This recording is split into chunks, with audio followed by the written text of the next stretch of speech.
we're gonna jump around a lot of topics that we've talked about here on the channel tonight, and we might go long. That's fine. It's live.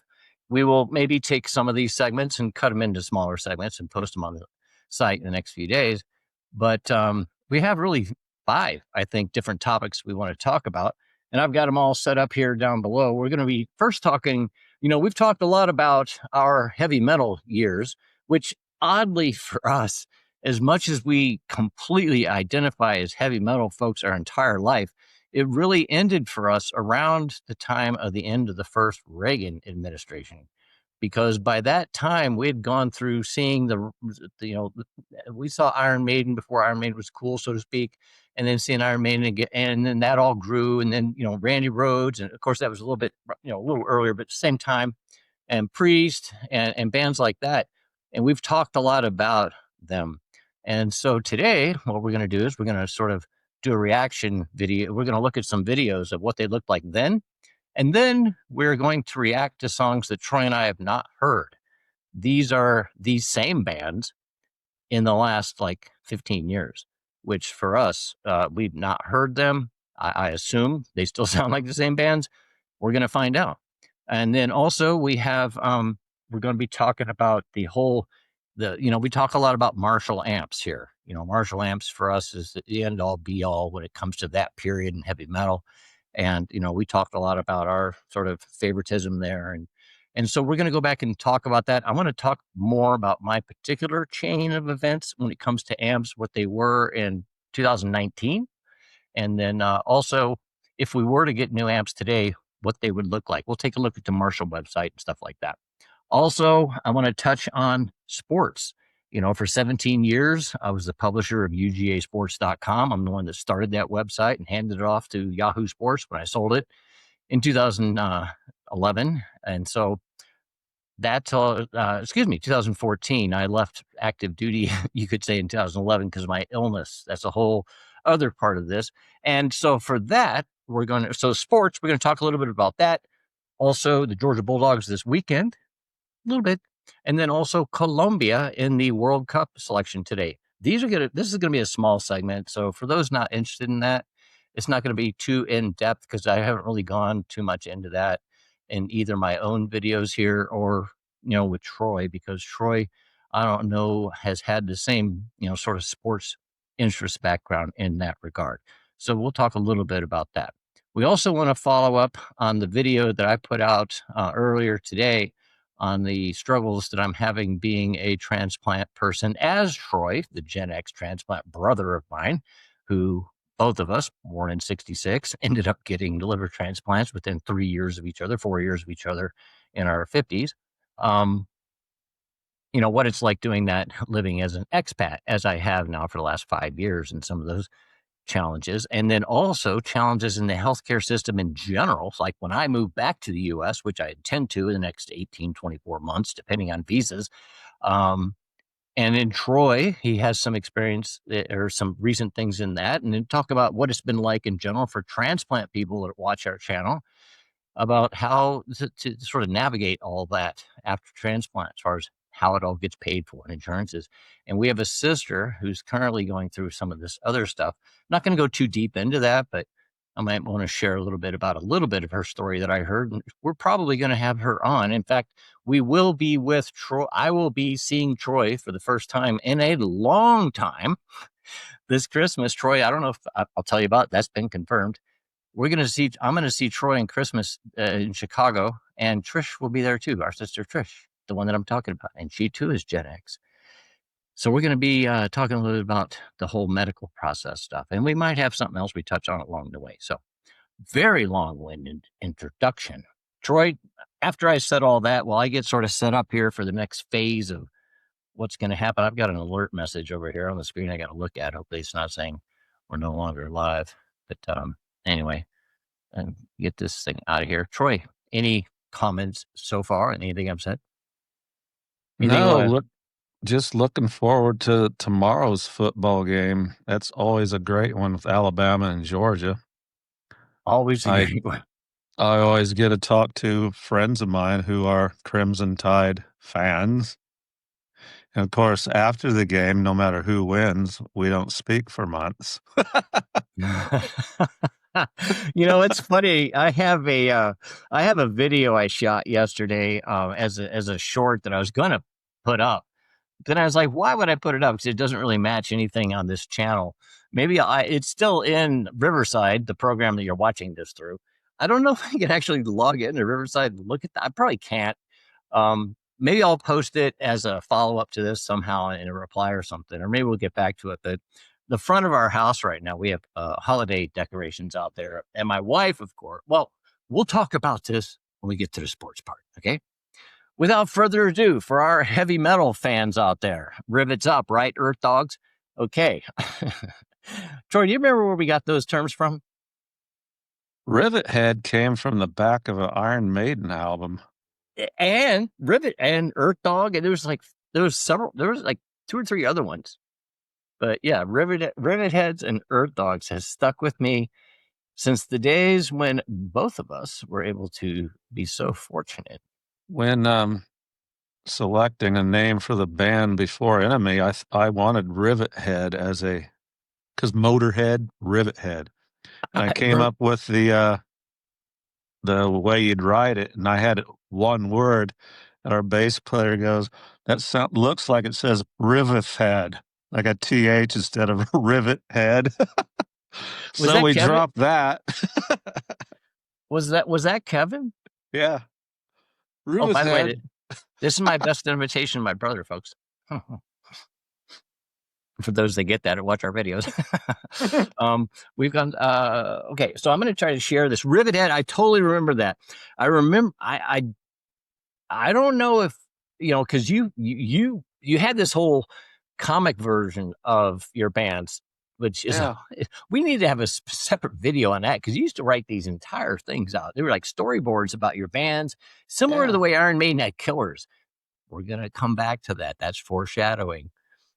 As far as Eddie, we're going to start out there, but we're going to start out right now with that topic, but just wait till we get to the end of what we're about to talk about.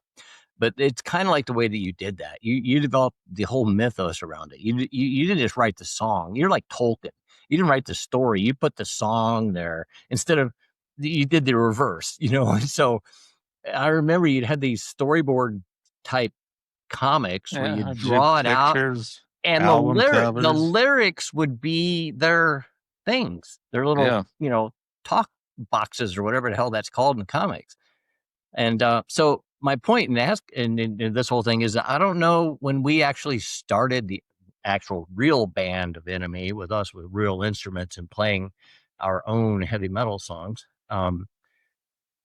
If that was close to that. In other words, that might have predated me a little bit, but I remember that being a thing. But by the time Enemy came around, you are the one that developed our logo for that, which if you can recreate that, that'd be great for you to draw that. And show that'd be easy to do. I think I remember it. Good, do that. I'm so thankful I have that one picture of me on stage from '83 with my Strat and my Kaler and my freaking Marshall behind me. It's like, oh my God, of all the photos from that era to have, that's just, and I'm wearing a Ghostbusters t-shirt. I mean, it's on stage, I had the like red, white, and blue things on my arms. But oh my gosh, I have too many windows here that I need to select from. I think it's going to be, I really don't know. Window. Maybe this is going to be it. Let's just go with window and see where that takes us. Entire screen. No, shit. This is not. Here we go. Ready? All right, folks. We're going to go back and look at some of the bands that we talked about so gushingly along the way. And yes, this is Steve centric because I picked these ahead of time, but Troy was there the whole time, and I think he will agree on the three bands that I've sort of isolated here. For what we're going to do is we're going to look at them how we saw them when we saw them play. And since we dropped out of the heavy metal scene when we did, oddly, before some Gen X people were 5 years old, what they sound like in the last like 10 or 15 years, and do a reaction video. You've seen these things where it's like classical composer reacts to Jimi Hendrix or Grateful Dead or, I don't know, Yngwie Malmsteen, whatever it might be. Well, we're not classical composers, but the way they get around copyright issues, because, and for instance, when we had the Sears catalog thing, there was a segment in there where it played that we showed the commercial from 1983, I think it was, and it had Iron Maiden and Rat and Twisted Sister. Iron Maiden wasn't flagged. Twisted Sister wasn't flagged. But when I tried to post that on YouTube, Rat, Round and Round, was flagged. So that's why, for anybody that was watching that video, when that part of the video came up, it was silent. That was the only way to save it. It said we can isolate that and delete it, or you can re-upload it. And I was like, okay, fine, just do that, whatever. So the way to get around that, and the way that people get around it, is it's not supposed to be louder than us, and we're supposed to keep talking over it. So Troy and I are going to basically have to have a conversation over this as it's going. So we apologize for that, but that's why we are doing it. So without further ado, this is what Iron Maiden looked like to us the first times that we saw Iron Maiden. And we're going to react to what it looked like or what it sounds like today. So here we go. Back to 1982.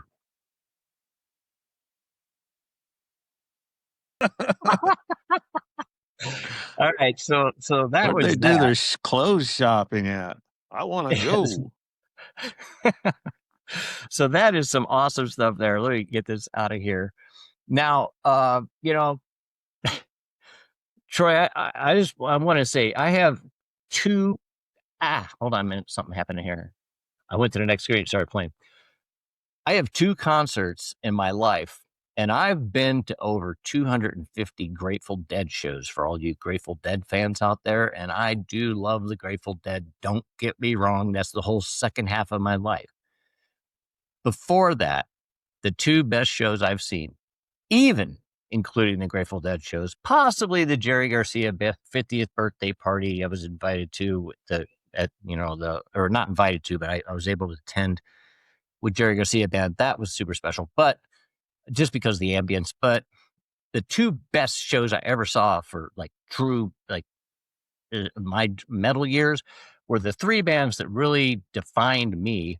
The second of the two was when Iron Maiden played, I think it was like 82 or 83. They played at Navy Pier in Chicago, and it was like Chicago Fest or whatever it was.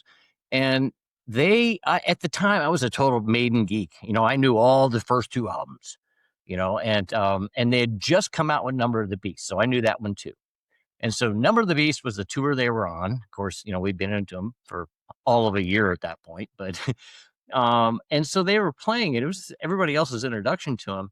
And as the night went on, they got to a point where it was supposed to be over. And I don't know if anybody that was there, call me out. I don't care. I might have a bad memory. Something happened, but they went really, really long in the show.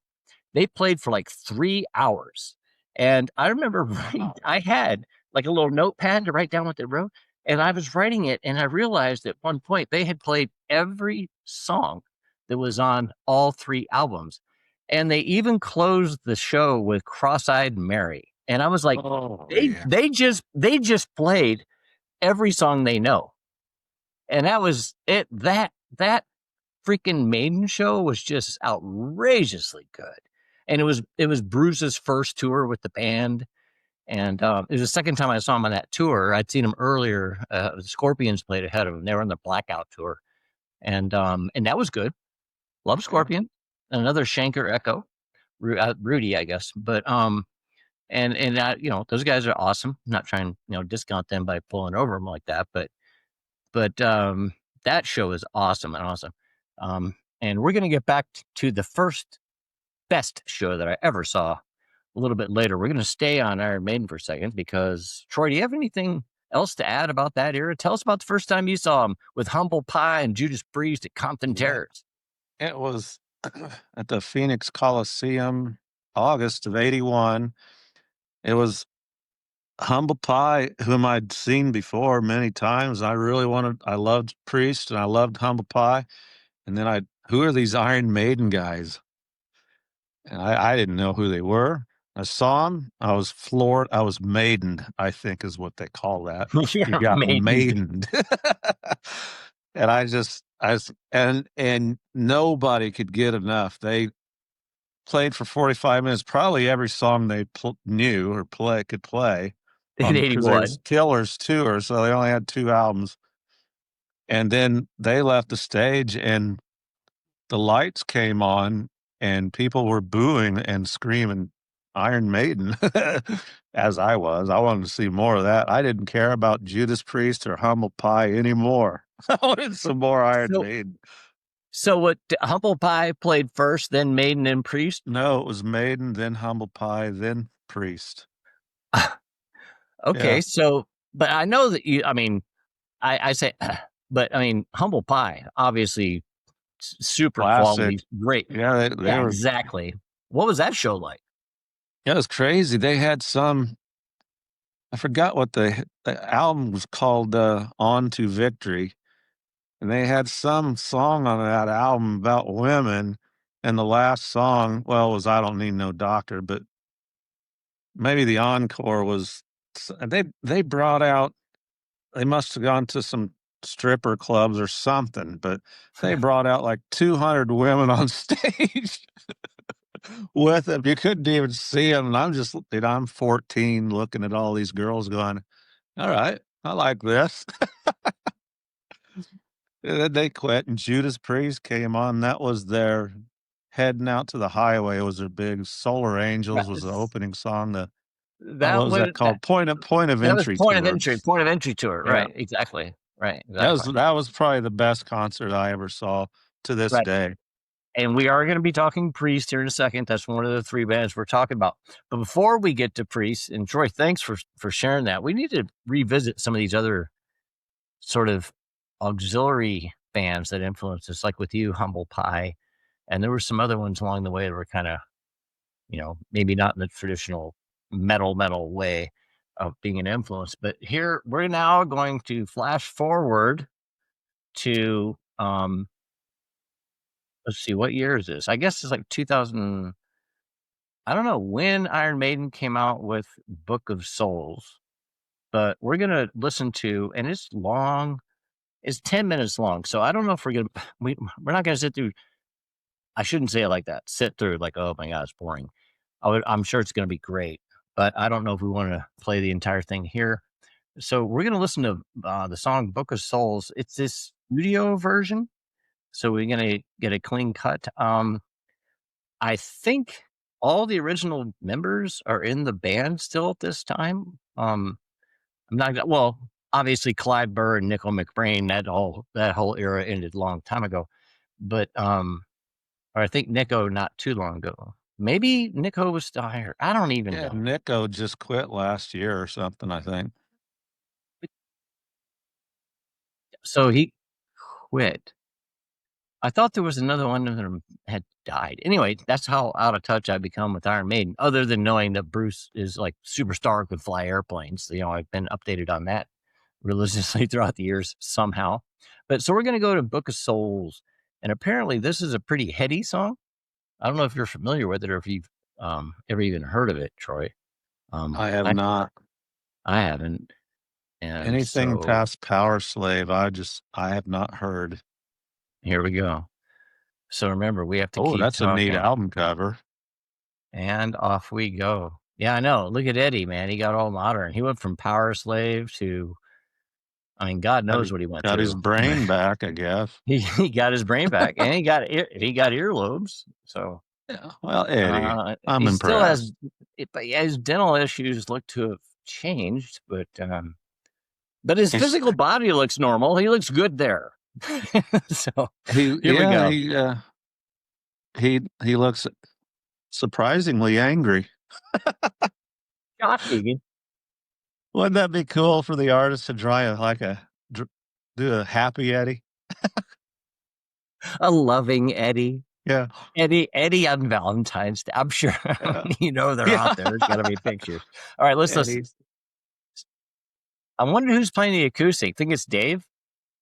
I don't know. Quite frankly, Somebody I out there can't. tell us in the comments below. If you know I, this, tell us who's playing. We're old Maiden heads. We're OG Maiden, but I we somehow dropped off the radar. I can't hear it, Steve. I don't know if You can't hear it? No, I couldn't hear the Killers one either. Ah, that might be an issue. If that's the case, let me stop sharing. I don't know if anybody else has. Let me go to the live stream and see what's happening there. If you're watching the live stream, we're joining you now. Let's see what happens here.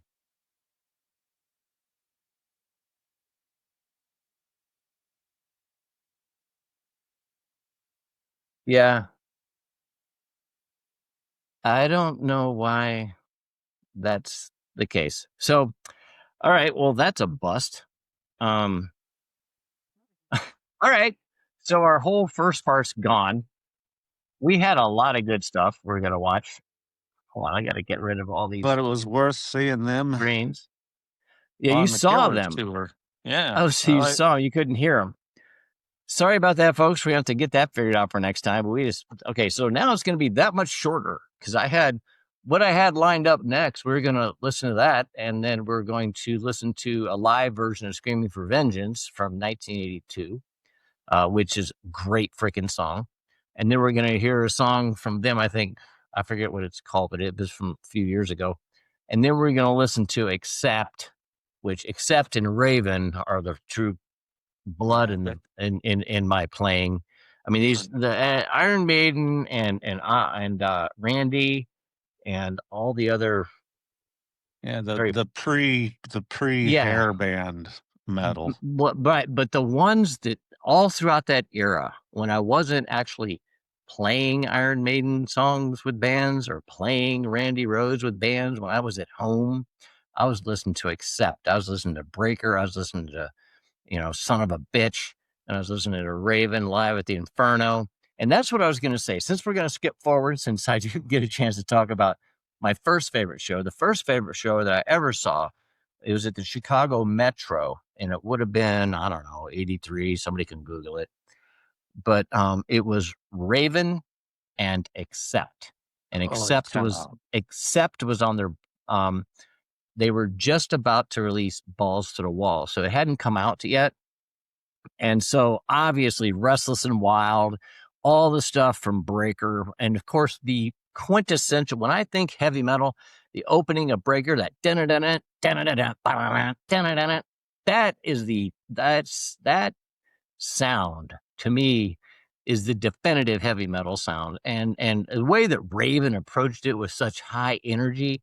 I mean, look at me now, a Grateful Dead head for the last 25 years or whatever it's been, but still at the core of all that, when I really think of the way that I play, the core of it is still the energy of Accept and Raven. Just because I mean those two bands for people that haven't heard them, I wish the hell I could. I got to get better on the screen the sharing of sound apparently, but I wish I could play that. And there's also the copyright freaking issues. So, but that sound there, Google it. Accept just Google Accept Breaker and just listen to the opening of it, or listen to anything from Raven pre like 85. I mean, for all I know, they kept going. But Troy, what do you remember about what? I mean, you just heard what I said. Any reaction to that?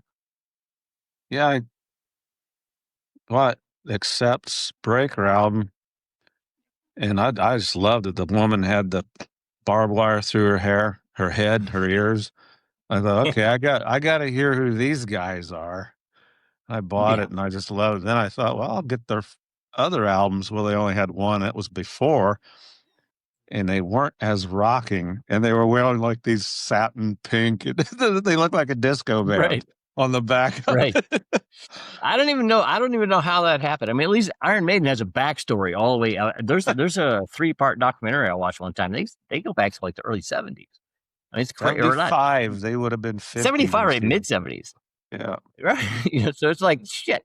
In 75, damn. I mean, Grateful Dead decided they were going to stop touring in 75. It's like that's a major for them to be around that long before we even knew about them. But Accept Breaker, and then Balls to the Wall, of course. But Balls to the Wall was it for me because again, things changed for both of us after '84. Our lives took different paths that didn't involve music Yeah, any longer. I saw him on the Restless and Wild tour. There's some band called Warrior, I think, that warmed them up, and Uh, they dressed. I bought their album. I was too, or maybe it's Armored Saint. It was something like that. Where oh, they also, where Art, Steve, yeah, remember them? I forgot all They would about. dress up, and I always thought these guys are like stealing the Manowar stuff. You know, they're trying to be like Manowar. Manowar, of course, is the OG there, but I mean, Manowar, yeah, all their stuff. There was a time when I was in high school that I wanted to like intentionally split my fingernails so that it looked strong because on the cover of the Manowar album, the way the guy is holding the axes, it shows his fingers. I was like, Yeah, all I right, to be remember that that. tough, I have to.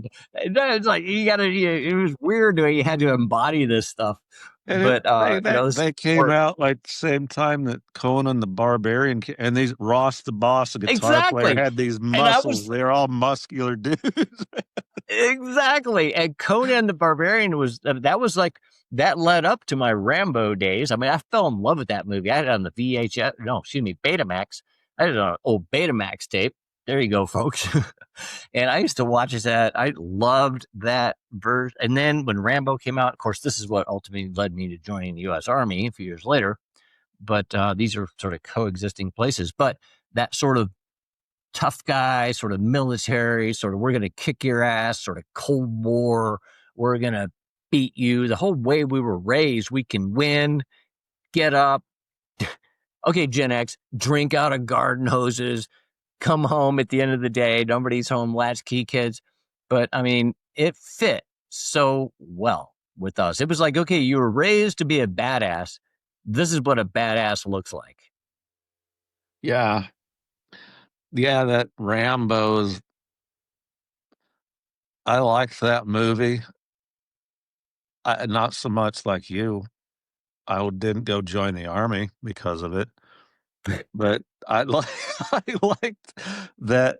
He was kind of this outsider, not welcome. Kind of had the whole heavy metal feel to it. You don't belong here, boy, kind of thing. Exactly. Yeah, and then also balls to the wall fit well with the Conan things. He was like a Yep. slave. One day we're gonna raise up and blah blah blah. You know, how did that let's see, I'm trying to remember that. That part where it slows down, you hear the ball And cracking, yeah, which makes and your And privates hurt. Udo is I know, and Udo Dirk Snyder's talk. He's like, wake up all over the world, plant a bomb in everyone's ass, make them scared. You All get this stuff. It's arrested like, for that today, fight man. a victory. Yeah, that was Oh, crazy. it was like, that was some good shit, man. And that, of course, then the Then, MTV video came out, and it was like, yeah, all then right, you're now like, it okay. it took it away. It took it Well, they away. It had was like like, a yes, GI Joe, outlanders. like a doll Yeah, of Udo on the wrecking ball. It was I like, know. wow, that's cheesy. Anyway, and for people hearing us talk about it like that, this is how Gen X minds of garage band players that sometimes played on stage, could have maybe been better, thought about things. So if it's weird hearing about it now, that's actually how it was in 1983, 1984, 19, whatever we're talking about here. And so, yeah, it might sound weird now, but I mean, that was reality then. It was for us, it was a sellout. It was a sellout. And it was part of the whole sellout of all of it, going to the bleach blonde and Have your hair the spiked rant up. that follows. Right, exactly. We all know the rant that follows. So we were unable to share the sounds of Victoria. But I do want to talk about a little bit about the back to the whole topic of Marshall stacks, which everybody loves to hear about. And if you need that, I wish I should have that photo real fast to always show, hey man, this is me with 183. But I want to show everybody really fast when after the transition that we have not talked about, but flash forward to 2020 when I sold all of my studio equipment, I had a whole home studio, lots of money, and I recorded lots of my own songs, which were on Spotify, but that channel's no longer there. I still have all those songs. But the way that I recorded those, the rig that I was using in those time, I had gone rack mount. And rack mount in our early days was, some people did that, but it was, for the most of us, it was traditional amps, chords, pedals, things like that.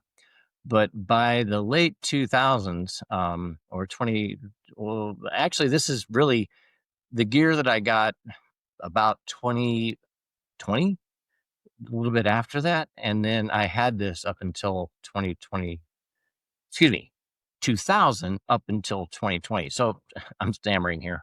I want to share with this. The root of my sound is this. And if nobody is familiar with this is the Groove Tube Trio. And let me see if I can zoom in a little bit. I can. All right, let me just tell you about what this fucker does. This is, I think, by far, bar none, the best preamp you can purchase for any sound you want to do. This clean sound up here at the top, this is basically your Fender Twin. This is pretty much exactly the sound you would get from a Fender Twin. This is tubes. This is not solid state. There are tubes back there. Wow. And so this is your Fender Twin. Number two here, the mean, I don't know exactly which sort of quasi Fender-ish model it would be, but it was sort of like a little bit of a more crunchy sound. I don't even know exactly what they were going for on this one, but it has its own distinct sound in that regard. But this one, 3, this one here can emulate a Marshall stack, and you won't be able to tell. Wow, I that was is able to very play cool. through. I was able to play through the Scream channel, and I'll get to the model. I had the Marshall amp here in a minute, but I could replicate that sound exactly, and it was tube. But the problem I had with having a tube thing like this, and by the way, these things are not cheap. This is a pretty expensive thing. At the time, I don't know, in 1990 when they reissued them, because these came out, I guess, originally in the 70s, but I had the brown face, which is this one. No, this is a black face. There's also a brown face. I had the brown face version. But anyway, there's all kinds of other stuff you can do, channel selectors. I mean, you had a foot switch. I don't recall exactly what that switch was. I don't know if maybe that's only on the black. But I'm just telling you, man, this thing can emulate any sound you ever want to have. If you want to do the rack mount sound with tubes, that's where you go. And so what I did from there, you've heard me mention that I also at one point had a power amp that was sold to me by the guy in Athens, Georgia, that was also the guitar technician. Because at the time I had an Alembic guitar, which had 2 truss rods at the neck. And so it's hard finding somebody that can do the setup, and just the neck with 2 truss rods. Lo and behold, I found a guy called the Fret Shop in Athens, Georgia, that could do that. He was also the guitar tech for Widespread Panic and Jimmy Herring and people like that who had guitars like that. And one day while I was at his place, I told him about my issue of not being able to find the Macintosh power amp that I had once had that I had sold, which used to be my power to get to my speakers. And he said, well, look at this. I just happen to have this sitting right here. And this brought me back to the Marshall days. This is the Marshall Valvestate, although I don't recall ever seeing that word or reading it like that, but that's what it was.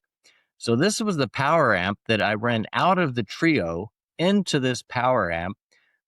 This is not the actual picture of the one, but the one that I had was last owned by Billy Gibbons. He had gotten it somehow. Maybe he was setting up Billy Gibbons' guitar. I don't know what happened, but I mean, the guy he worked on professionals' guitars, and he told me that, and I had it, and that's just a story. So anyway, that's what I used to power it. And then from there, let me see if can I do this? Yeah. All right. So from there, I had a Fender Deluxe Reverb amp, but I didn't use it. I just used the speakers. And so I used the speakers from this to be powered by this Did to that be blow the Fender's head then? to, no, no, no, no, no, no. I didn't use the head at all. Well, I didn't even turn it on. Oh, I ran directly to the speakers. I wired it so like well there was a box thing or whatever. I had it to where it just fed directly to the speakers themselves, and okay. so the amp I didn't have to turn the amp on at all. I just used the speakers. I had a special box sort of in between for that to go directly to speakers. But so yeah, so I went from my guitar. First off, I go to my pedals. From my pedals, I'd go into this, and then that sent the signal to this, which sent the signal to that. And so that's what I had then. And if I could today buy a brand new amp, and we're going to get to the Marshall in a second.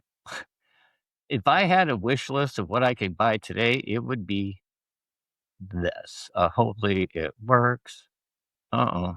Okay, that to me is, I think, at this point, I mean, obviously the JCM series, we're going to get to in a second, is great. But as far as versatility for what I do today, and I can modulate stuff with sound ahead of it if I need to. But a Fender Twin, a classic real Fender Twin, like this one for sale on the Fender site, I mean, it's only $2,100, $2,200, as Wow. if as if that's ever going to happen. I mean, even getting a guitar strap seems like an investment these days. But that's not a joke. Um, that would be a great amp to get. And so if I were to ever upgrade from the lowly little Fender Champ that I have here today, that would be it. But getting back to where it all started, this here is what's in that picture with me that I have from 1983. And so this is the classic JCM 800 series. And this amp was awesome. Troy, did you have, other than the one behind you on the wall, we'll get that in a second. Did Yeah, you I have had one that. during this? You had this I too? did. I had that thing. Yep, exactly. That's what, because see, Troy and I played an Enemy, and then after that era, he kept playing an Enemy, and I moved to Chicago, and I was in Blitzkrieg during those early 80s. And so anyway, let's get out of here. But yeah, but so so if I were to buy that today, that is 2,800. The Fender Holy. Twin is well, it went away. There it is. It's 2,100. Um it really depends on what I want to do. If I were to just have something to play with all the time, this would be it. But if I wanted to really have a moment where I go back and just blast the shit out of stuff, I'd want to get one of these, or I don't know, maybe even this one. It came out a few years later, maybe on 85. I don't know. Um, I think and I then paid $300 for mine. which one do you have? I had that JCM there on the right. Bu- Wait. Let's go. So you have a combo, right? Yeah. Amps combo. I thought I saw I had the head. what do you have right there behind you? Oh, that is a, I think 30 watt, called a MG30FX. That's actually my son's. I bought it for him for Christmas. I have it now because he lost interest in playing. So I'm that's what I looking for it. rock out through. Let me see if I can find this. MG. Yeah, MG Which one? 30FX. There you go. This is what you have. This is what's on the wall behind my brother right now. I wish they'd get rid of this crap. How do we get this out of here? Go away. Okay, 5 stars. Great. No, God. Anyway, we can't get rid of their spam. Okay, what do we have here? So you have a gain. That's basically, is that your main volume? Yeah. No, your Yep. master is your main volume. Your gain is what? Does that give you distortion? Yes. Right. And bass, mid, treble. And No, it has built. all of those are on 10, of course. Well, wait. We Or have 11. volume. Okay, wait. We have gain, volume, and master. What's up with that? I'm not really certain. Do you have a foot controller? Nope. I just plugged the How guitar. often do you play these days? Not very often. Um I have neighbors whose dogs like to bark, and when I don't want to hear that, I'll just crank that up and share my musical talent with the neighbors' dogs loudly. It goes to 11. Okay, hold on. I see a message here. It says Troy's video has stopped due to an incoming call. Yeah, I need, I need, I need to go to the live feed and see if you're still there. well, And I hung up on it was Greg. I brother Greg. yeah. Okay, I still see you there. All right, so it goes to 11. We got to get Greg on here. I want to do something with the whole as far as drummers. We've talked about guitar players, although we haven't really named a whole bunch specifically. I mean, we've had some broad names, Randy Rhoads, Joe Perry, and all that, but there's also others that may have influenced along the way. And Greg would be one that would be great for us because, I mean, we're guitar players. He's our brother that played in drums in Enemy at one point. Yeah. Small, but he had his own career and he still plays today, and he's got an enormous drum set. Be great if we could. I mean, I would love it if we could get hooked up and all play together, and have the feeds come in. I would love that. In fact, I plan on doing that. I wanted to show you how to play your song "Funeral" live. In fact, I could just play it in here, and this microphone probably pick it up, and folks out there listening could hear your song played for you. Because I know you don't know how to play it anymore. I, So, I forgot all of it. you forgot all of it. I can play the whole damn thing. I even remember the lyrics, but that you wrote. Yeah, And I so, can't remember those either. damn. So this thing you have is $259. I should get one of those. I've got this stupid Champ. That thing probably costs about the same. I'm just looking at the website over here still. All right, so moving on, we're about done. I know I'm going to get chased out of here because I've got other stuff going on. Troy, a couple things I want to talk about real fast. For those that saw the video that I put out about my transplant situation and travel and all that, a follow up on that. I checked with the VA today and still no answers, no anything, which is pretty much the new norm, I think, for VA.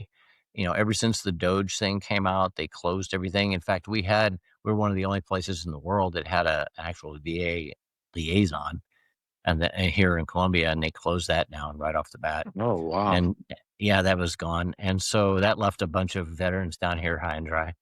And now it's I mean, it appears that when I go back at Christmas, I'm not going to be able to pick up my transplant meds.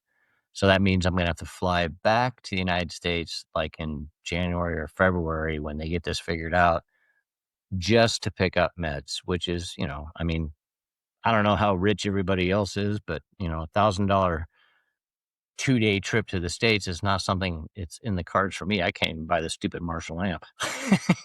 So I think that's high on my list. But I do aside from all that, and I'm not bitching and moaning about it, because as I said in that video, it was my choice to do all these things. I'm the one that moved out of the country. I take full responsibility, but it still sucks.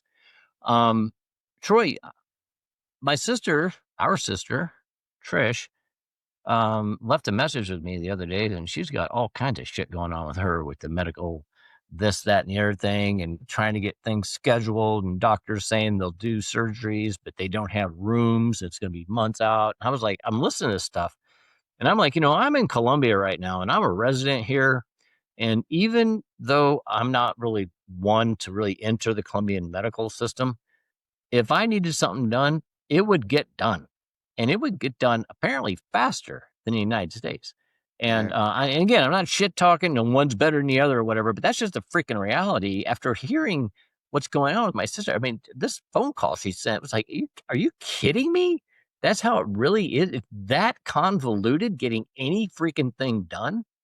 And yeah, anger comes out on that, because that is so freaking bush league. Is ridiculous, especially for a nation that's supposed to be so awesome like we are. But I also know, Troy, you then the same day, we were supposed to do this yesterday, you didn't have time because you were dealing with something similar. What's going on with you?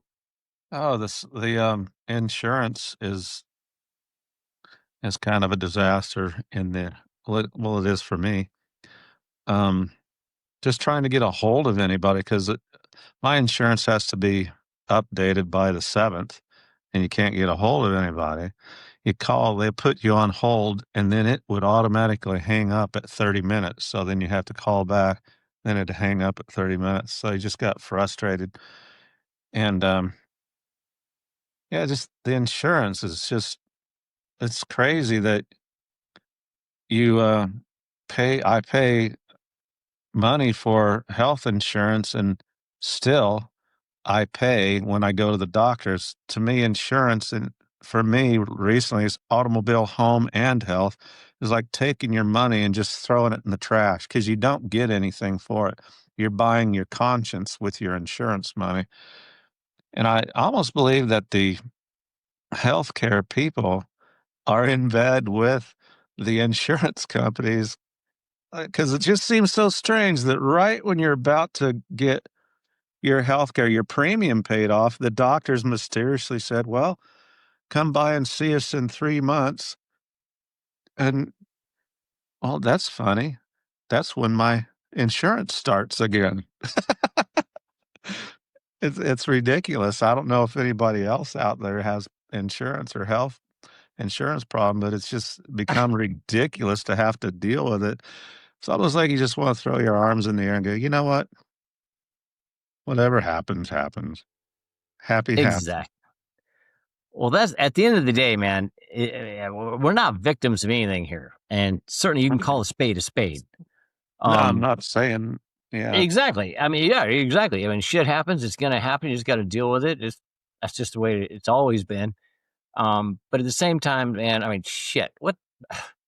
What a mess we as Gen X have made of things by letting apparently the generations on both sides of us, like I guess, make all the decisions. We're not in public office hardly at all.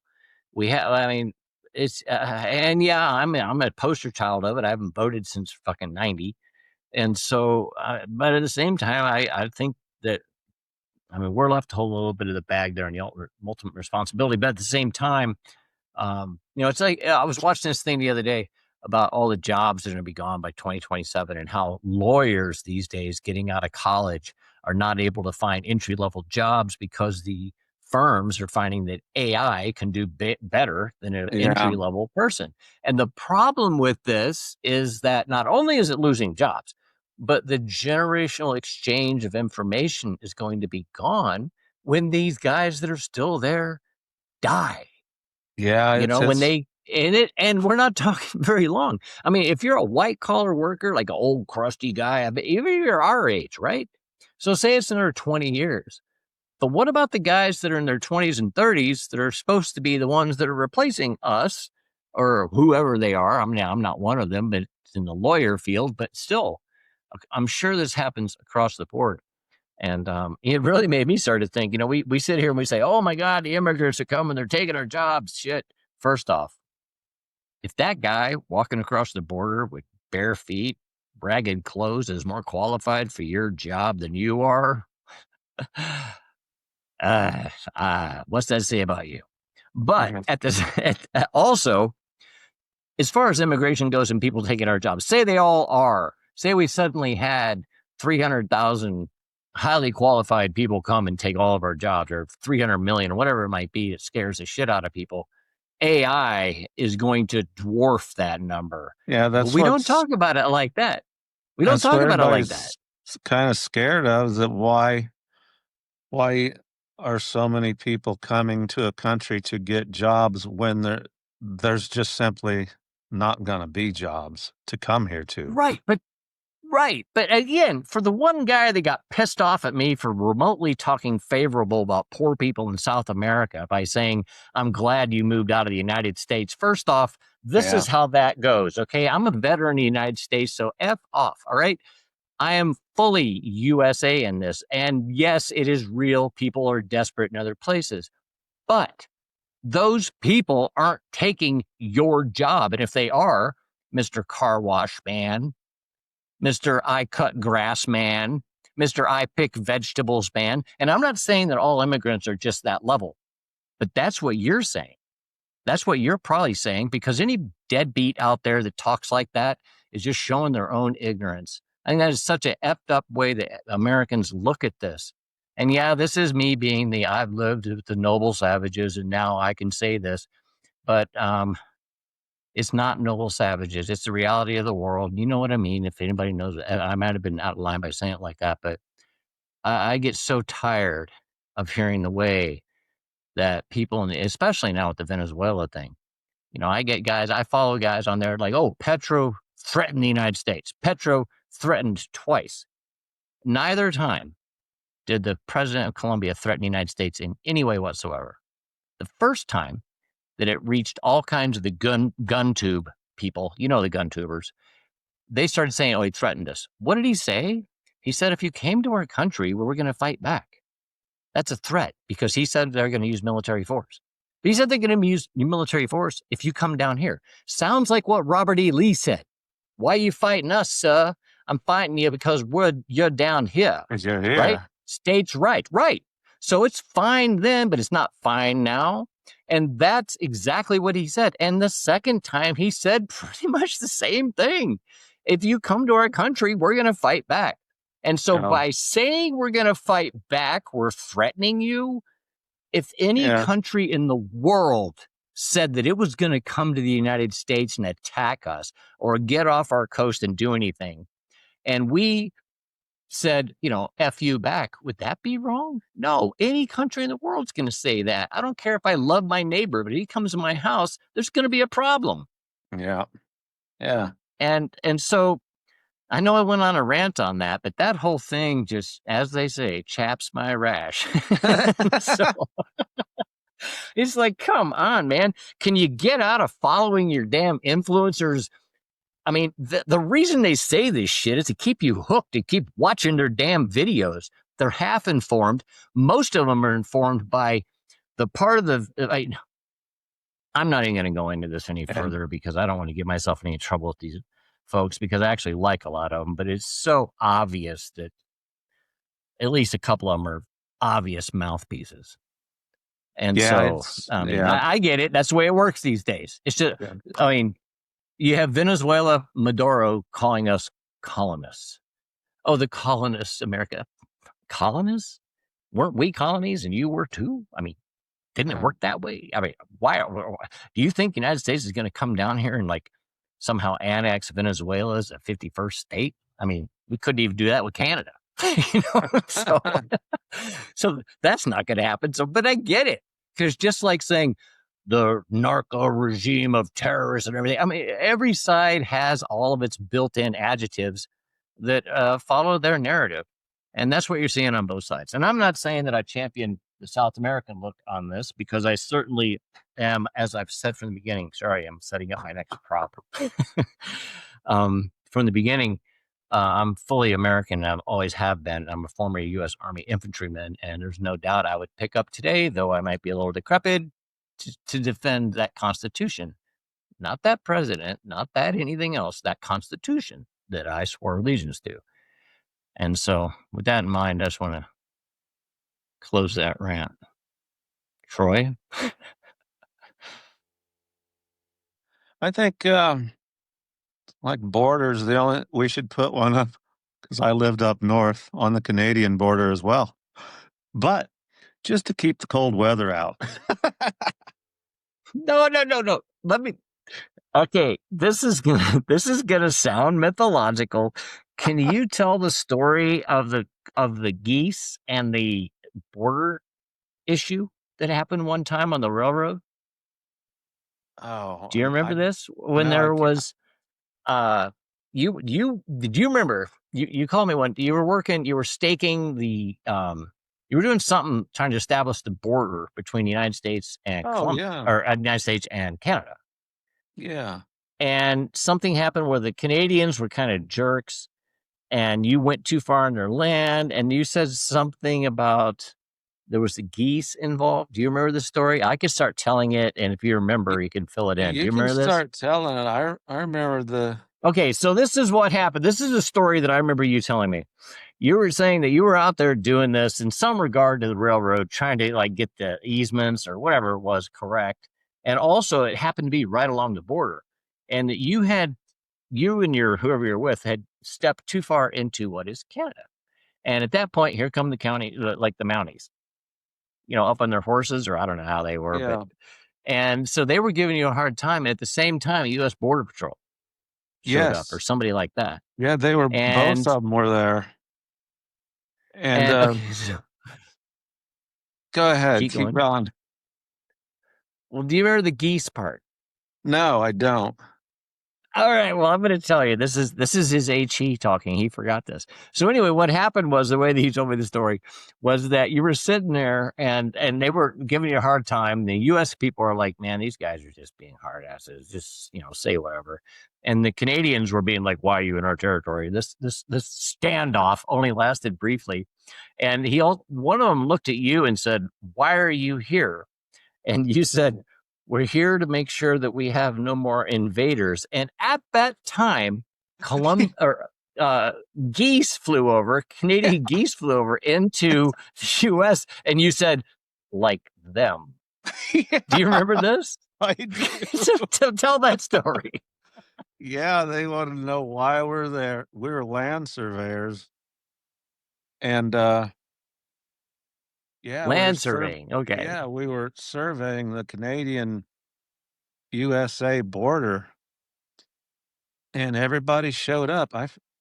Portage, maybe? No, it wasn't there. It was just a small road that went across the border. And the geese, man, the timing of comedians flew right over. Like, we don't want them bombing us. And then the funny thing is, when we come back in the United States, I hope that the came through. I could hear you partially. the U.S. Border Patrol wanted our passports, and we didn't have any, and they didn't want us back in the United States when they knew we just walked over the border. The Canadians like, no, you can't stay here. America's like, you can't come here. So what are we supposed to do? Just stand right on the border? How about here? Can we stay right here? So what happened? They eventually How did it end? they let us back in the United States, but they wanted to know why we left the United States without our passports. We're like, well, we just came here to do some surveying. I mean, it's 100 feet into Canada. In the middle of freaking Nowhere. It's North like Dakota. How do you say it? Wait. North Dakota. North Dakota. There's no TH in North up there. But wait, I got the Nor down. So what's the Dakota? How you say that? Dakota. Dakota. Okay, so we have to sound like we're Lakota. North Dakota. Like we're from Long O's. Right.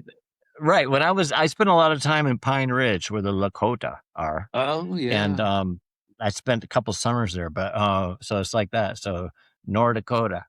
Yeah, All right, take off, man. Do. Yeah. Remember that?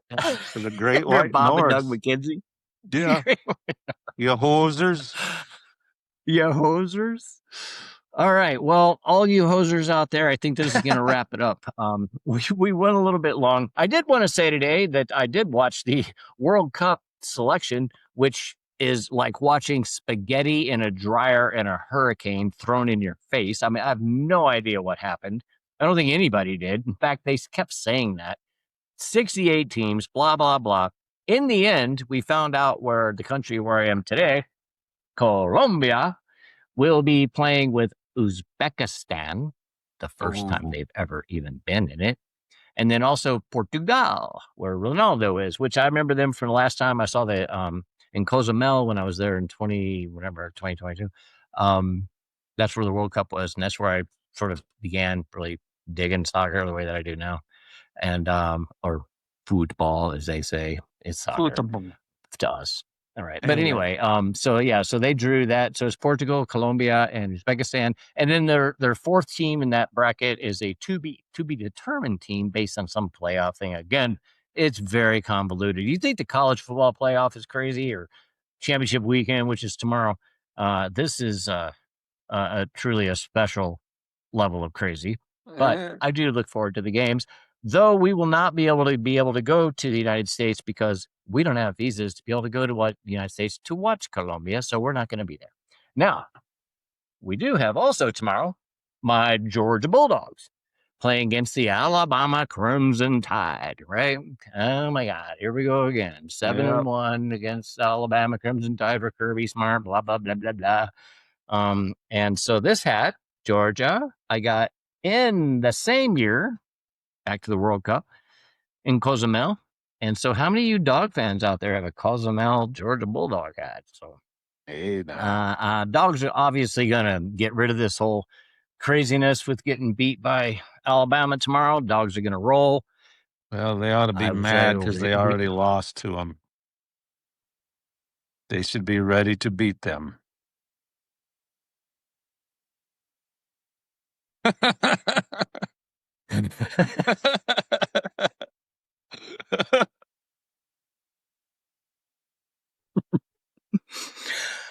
On that note, folks, thanks for being a part of our live today. This has gone on long enough.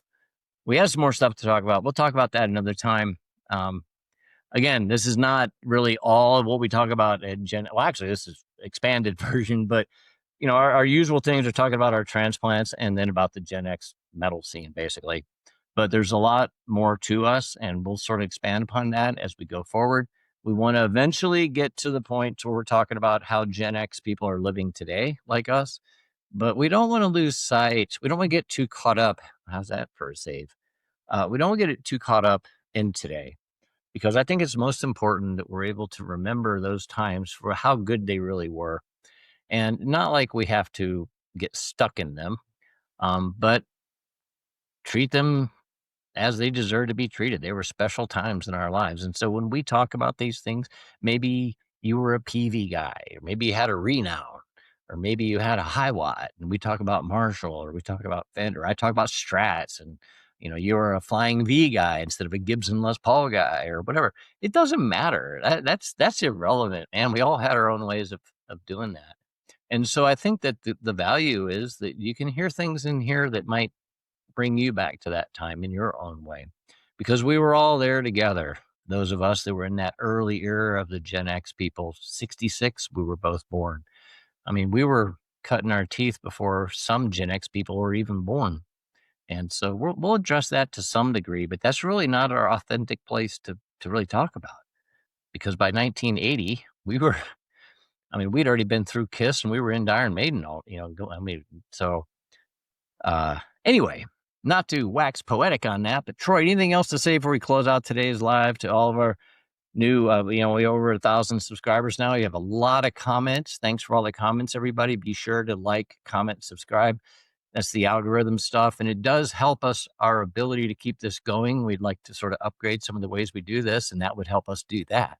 It's free. Doesn't cost you anything at all. Just do those things, like, comment, subscribe. Definitely comment. To me, that's the most important. Troy? I want to hear you. I want to hear what you have to say. Yeah, we want to hear you. Yeah. What do you want to hear him say? What would be a great topic for somebody to bring up? I want to know more about Marshall.